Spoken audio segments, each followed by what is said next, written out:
Cada varios miles de años, la corteza terrestre no solo se desplaza, se desliza, de forma repentina, como si la piel de una naranja resbalara sobre la pulpa que hay debajo. El resultado, devastación global. Civilizaciones borradas del mapa, montañas que se precipitan al mar, continentes enteros tragados por el océano. Suena como algo sacado de algún rincón polvoriento del internet conspiranoico, perdido entre avistamientos de pie grande y teorías de la tierra hueca. Pero aquí viene lo extraño. Todo está descrito en un libro que fue clasificado por la CIA. Y décadas después, buena parte del contenido seguía oculto.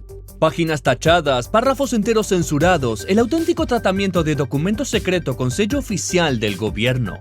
Te confieso algo, la primera vez que escuché esta historia rodé los ojos. Sonaba a completo disparate, así que hice lo que cualquier escéptico razonable haría. Revisé personalmente los archivos desclasificados de la CIA. Y ahí estaba, The Adam and Eve Story de Sean Thomas, publicado directamente en el sitio web de la CIA. Un documento desclasificado de 55 páginas, pero con al menos 150 páginas más aún ocultas. ¡Oh, vaya! Pero entonces surge la gran pregunta. ¿Quién era ese tal Sean Thomas? ¿Y qué escribió exactamente para que alguien Langley decidiera, sí, mejor clasifiquémoslo como alto secreto? Hoy vamos a adentrarnos en este enigma. ¿Es The Adam and Eve Story un antiguo conocimiento prohibido sobre cataclismos que han azotado a la humanidad, algo que no deberíamos saber? ¿O no es más que pura pseudociencia disfrazada de revelación?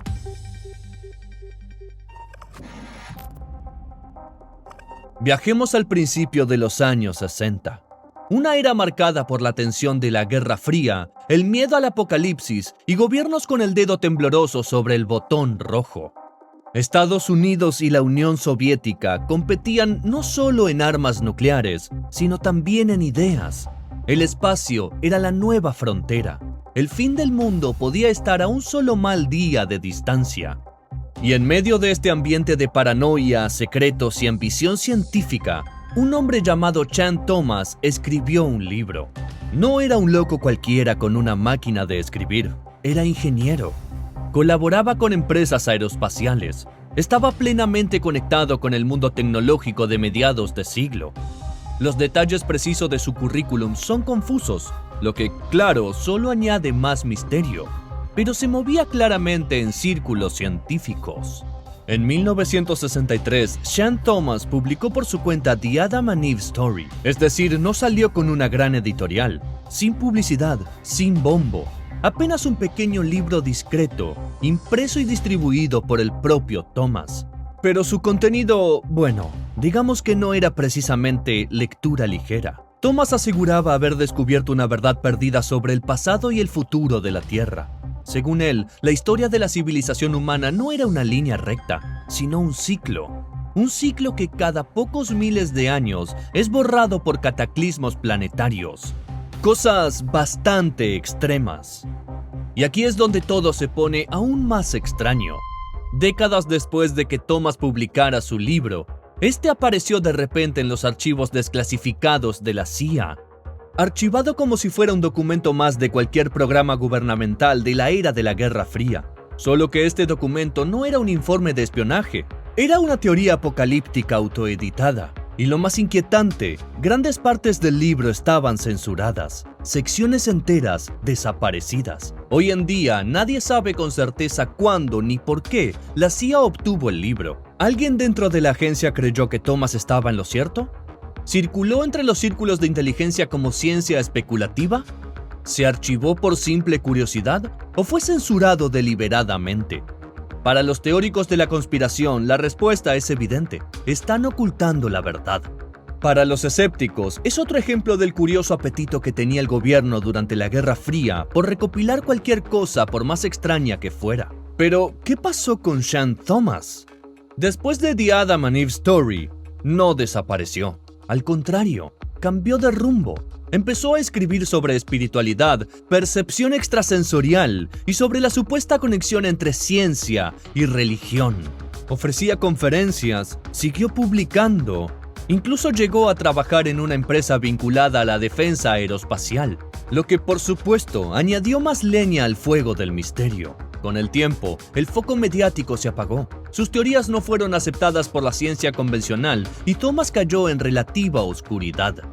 Falleció en 1998 a los 78 años, sin desapariciones misteriosas, sin confesiones en su lecho de muerte. Tan solo una larga y extraña carrera que comenzó en la ingeniería y terminó en el misticismo. Sin embargo, incluso tras su muerte, su libro siguió circulando, moviéndose en silencio por comunidades conspiranoicas, hasta que un día, Internet lo redescubrió en los archivos de la CIA. Y fue entonces cuando The Adam and Eve Story dejó de ser una rareza marginal para convertirse en un mito con el sello de aprobación de un gobierno. Incluso si toda la teoría fuera un disparate, la sensación que queda es la misma. Algo raro hay aquí. Pero entonces, ¿qué afirmaba exactamente The Adam and Eve Story? Pues, la idea central era sencilla, aterradora, pero sencilla. Sean Thomas creía que la corteza terrestre, la capa sólida sobre la que todos vivimos, no permanece fija. Cada varios miles de años se desliza. No es un cambio gradual, no es un movimiento de placas tectónicas. Estamos hablando de que toda la capa externa del planeta se desliza repentinamente sobre las capas internas. Océanos, continentes, todo en cuestión de horas. Imagínate la piel del planeta girando como una cáscara de naranja suelta, mientras el núcleo permanece inmóvil. Lo que sigue, según su teoría, es una devastación global total. Terremotos, inundaciones, vientos más fuertes que cualquier cosa que hayamos registrado jamás. Y quizás lo peor, un congelamiento instantáneo a escala continental. Thomas afirmaba que no se trataba de un desastre aislado, sino de un ciclo recurrente, uno que ocurre aproximadamente cada 6.500 años. Las civilizaciones surgen, prosperan, construyen sus monumentos y mitos, y luego la naturaleza presiona el botón de reinicio. Según él, ese era el verdadero patrón de la historia humana, un ciclo de creación y aniquilación, una y otra vez. En su libro describe este proceso con detalles perturbadoramente específicos. Según Thomas, cuando la corteza se desliza, los océanos se desbordan de sus cuencas, olas gigantescas barren los continentes, cordilleras enteras se derrumban, las ciudades quedan sepultadas bajo el agua o el hielo. Y en algunas regiones, especialmente en las latitudes altas, el cambio provoca descensos de temperatura tan extremos que el terreno se congela instantáneamente. El propio Thomas afirmaba haber visto pruebas del último evento. Material clasificado de la CIA, supongo. En conjunto, conectaba su teoría con leyendas de todo el mundo. La historia de la Atlántida, según él, una civilización tragada por uno de estos deslizamientos. El diluvio de Noé, lo mismo. Ruinas antiguas enterradas bajo arena o hielo, vestigios de mundos anteriores borrados. Incluso la destrucción bíblica de Sodoma y Gomorra. Para Thomas, todo formaba parte del mismo patrón. Él creía que no eran simples mitos, sino recuerdos fragmentados de eventos reales transmitidos a lo largo del tiempo. Y lo peor de todo, según la cronología de Thomas, nos toca pronto el siguiente apocalipsis. Thomas nunca llegó a señalar una fecha exacta para el próximo cataclismo, pero dejó claro que el último, el que puso fin a la era de hielo, ocurrió hace unos 11.500 años. Haz la cuenta. Si este ciclo se reinicia aproximadamente cada 6.500 años, entonces ya llevamos miles de años de retraso, lo que significa que el próximo podría ocurrir en cualquier momento. Y sí, algunos intérpretes modernos de su teoría creen que podría suceder en pleno siglo XXI, quizás incluso en nuestra propia vida. Un minuto, cielos azules, todo normal. Al siguiente, terremotos, inundaciones y regiones enteras convertidas en hielo. E incluso si la teoría suena absurda, tienes que admitirlo, hay algo inquietante en todo esto. La escala de destrucción que describió, la extraña coincidencia con los mitos ancestrales del diluvio, el hecho de que este libro, con todas sus afirmaciones apocalípticas, terminara de alguna manera censurado en los archivos de la CIA. Tal vez Thomas estaba equivocado, tal vez solo era un pensador creativo con talento para el drama, pero ¿si no lo estaba? ¿Y si tenía razón? ¿Y si realmente estamos de pie sobre una bomba de tiempo geológica y nadie se ha molestado en decírnoslo? Ahora bien, supongamos que Young Thomas tenía razón, que la corteza terrestre realmente puede deslizarse sobre el núcleo fluido como una piel suelta sobre una fruta. No un lento movimiento tectónico, no una geología a cámara lenta, sino un gigantesco, súbito sacudón planetario que convertiría las civilizaciones en cementerios masivos. La gran pregunta es, ¿qué se necesitaría científicamente hablando para que esto sucediera? Bueno, para siquiera empezar a mover la corteza terrestre como una sola capa, habría que vencer su fricción con el manto. Y eso no es nada fácil. Estamos hablando de una capa rígida de roca que tiene entre 30 y 70 kilómetros de espesor, dependiendo del lugar. Digamos 30 kilómetros para simplificar. La masa de la corteza terrestre se estima en unos 26 sextillones de kilogramos. Eso es un 26 seguido de 21 ceros. Ahora bien, si quisiéramos mover esa masa a nivel global, no de forma gradual sino violenta, tendríamos que aplicar suficiente fuerza para acelerarla sobre el manto. Según la física básica, fuerza es igual a masa por aceleración. Así que digamos que queremos que la corteza acelere tan solo 1 metro por segundo al cuadrado, algo que sería apenas un pequeño empujón en términos planetarios. Solo eso ya requeriría 26 sextillones de newtons de fuerza, o en términos de energía, 26 sextillones de julios por metro. Para que te hagas una idea, un terremoto de magnitud 9 libera aproximadamente 1 quintillón de julios de energía. Eso es solo 10.000 veces menos de lo que se necesitaría solo para empezar a mover la corteza terrestre. Y ni siquiera el famoso asteroide de Chicxulub tuvo suficiente energía para eso. La energía necesaria para mover la corteza terrestre equivale a la que liberarían no 2, no 10, sino 5.000 asteroides del tamaño de Chicxulub impactando al planeta al mismo tiempo. Piénsalo un momento. Un solo impacto de Chicxulub eliminó aproximadamente el 75% de la vida en la Tierra y probablemente causó la extinción de los dinosaurios. Multiplica eso por 5.000 y estaríamos hablando de niveles de energía capaces de aniquilar el planeta entero. Para ponerlo en otra escala, sería como detonar 1.6 billones de bombas nucleares simultáneamente. Y aún así, eso solo alcanzaría para poner en movimiento la corteza.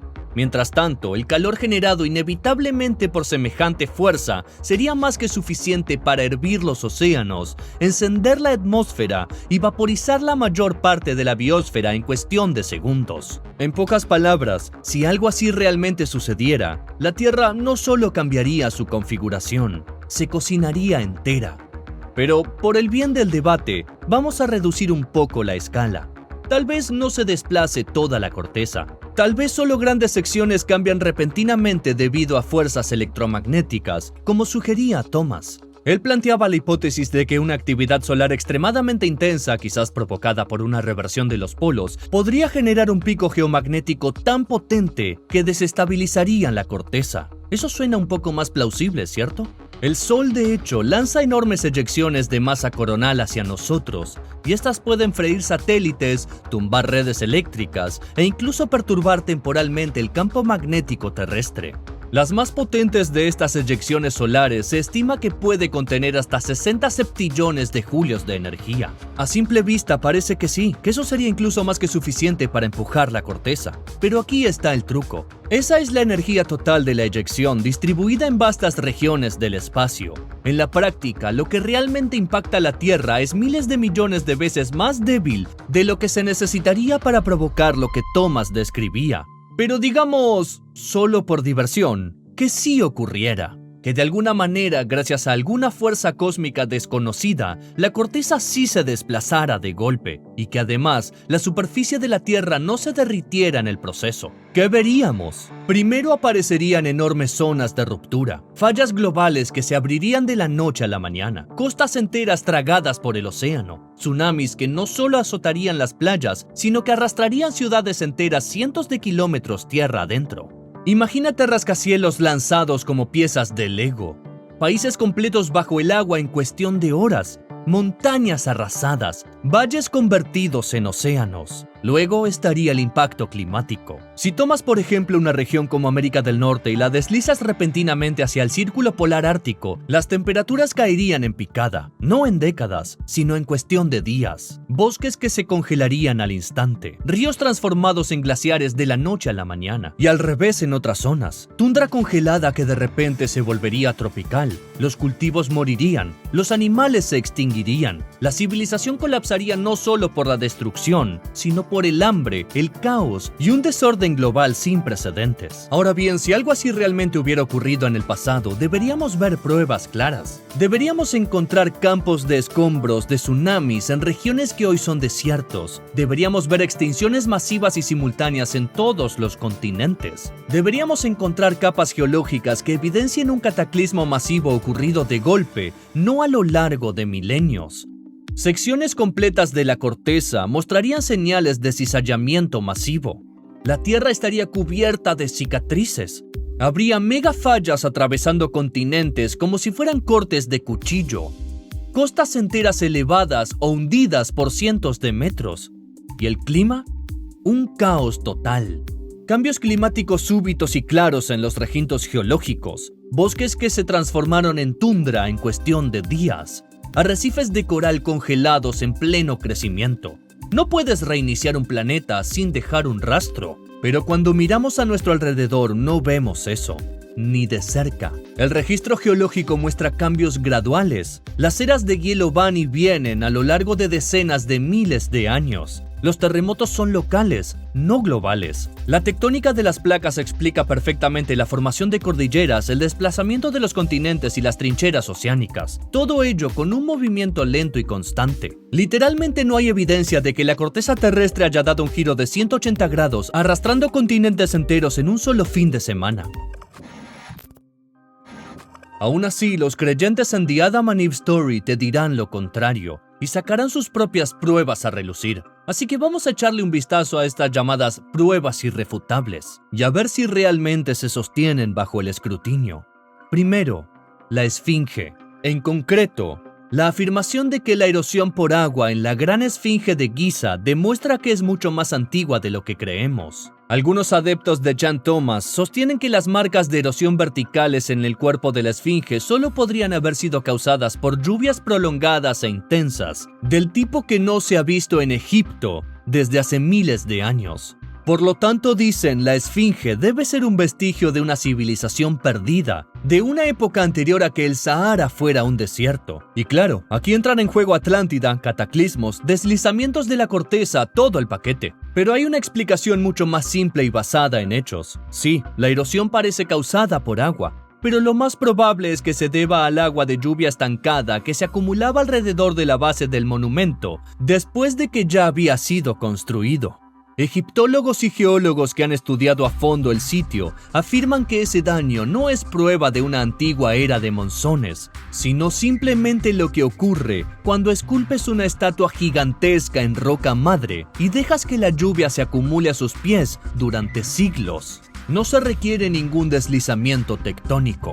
Siguiente prueba, los famosos mamuts congelados en Siberia, congelados instantáneamente para ser exactos, literalmente atrapados en medio de la comida con alimentos sin digerir aún en la boca, por un cambio climático brutal causado supuestamente por un rápido desplazamiento de la corteza. Y sí, suena aterrador, hasta que revisas los datos. Es cierto que se han encontrado muchos restos de mamuts en el permafrost, algunos incluso muy bien conservados, pero eso es porque el permafrost es literalmente el congelador natural de la Tierra, no porque los mamuts se hayan congelado en un instante.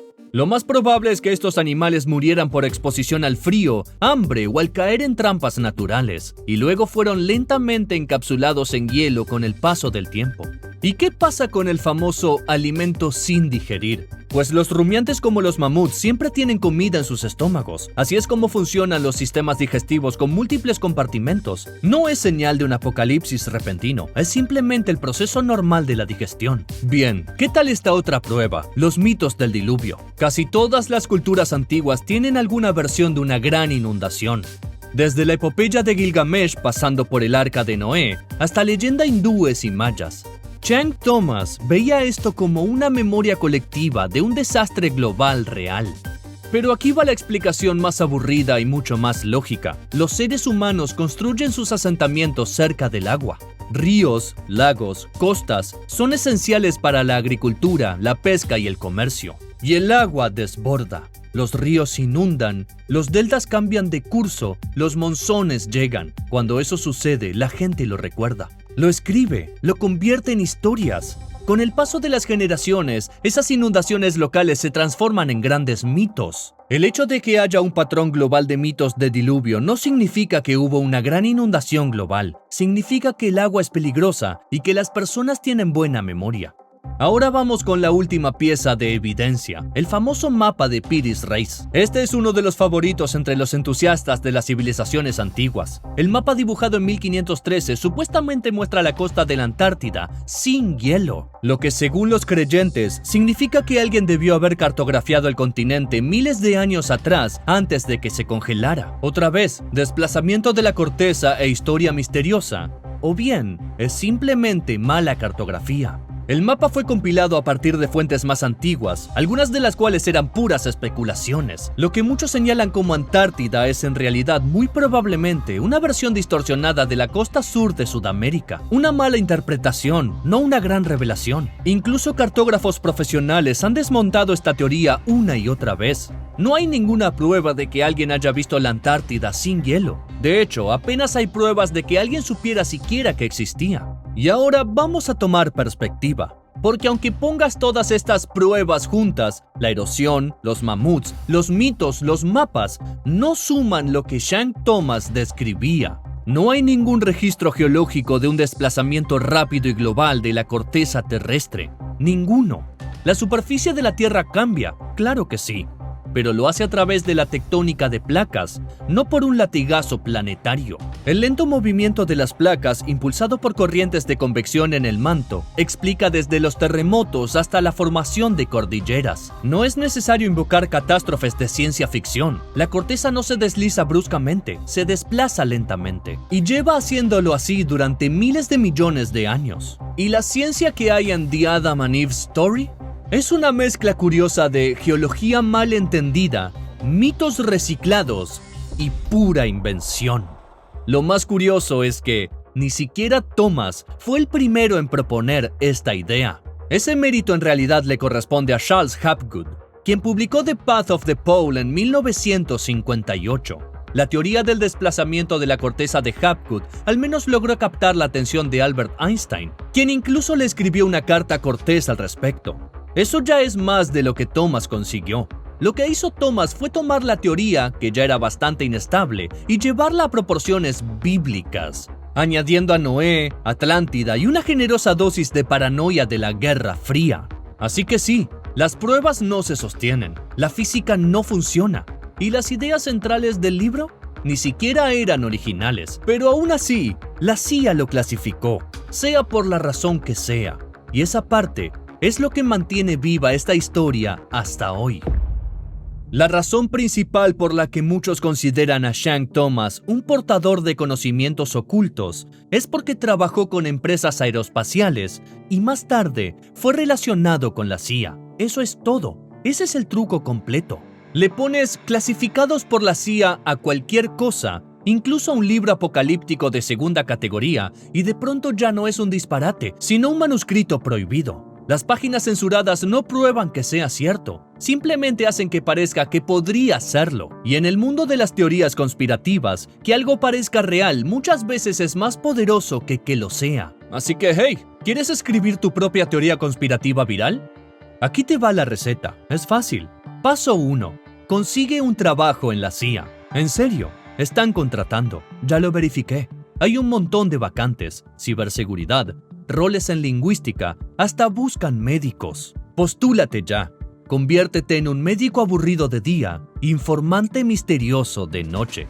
Paso 2. Logra que te despidan misteriosamente, probablemente por acusaciones de acoso. Pero a todos los que no sepan el motivo, déjales caer pistas de que viste algo, pero que no puedes hablar de ello. Esa frase por sí sola te garantiza hilos en Reddit durante los próximos 15 años. Paso 3. Escribe un libro. Haz que suene científico. No importa si tiene sentido, simplemente apunta a ese punto ideal. Apocalipsis de IA, nanotecnología ancestral, teoría de la simulación. Cuanto más raro, mejor. Paso 4. Opcional, pero muy recomendable. Censura tú mismo unas cuantas páginas con un marcador negro. Ni siquiera importa lo que haya debajo. El misterio es la mejor publicidad.